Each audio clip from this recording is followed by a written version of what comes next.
The marijuana industry, we were sold a myth. I'm Dr. Evan Levine, board certified cardiologist. If you enjoy my videos, like, share, and follow.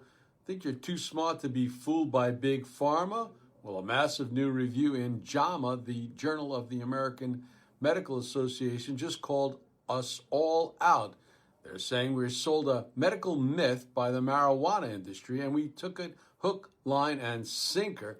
The paper argues that people who normally distrust corporate medicine somehow gave a free pass to a multi-billion-dollar industry with almost zero federal regulation.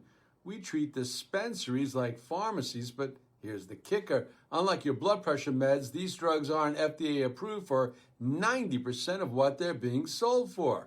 We're buying medicine from people whose primary goal is to make us high?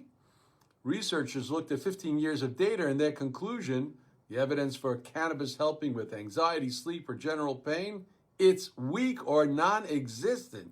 For chronic pain, it might take the edge off, but it doesn't actually improve how you function. In fact, for many, it's doing the opposite. The natural and safe label, that's the marketing. The science shows a much darker side.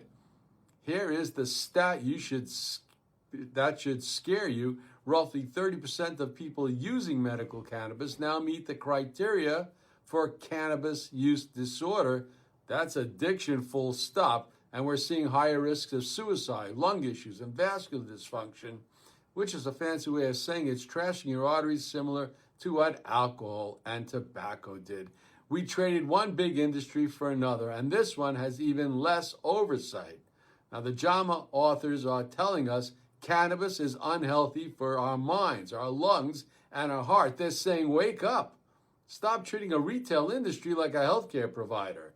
If you're using it to self-medicate, you might just be fueling a dependency under the guise of wellness. Now, we demand transparency from Pfizer. Why aren't we demanding it from the weed industry? Read the study, look at the data, and stop buying the myth. I hope that helps.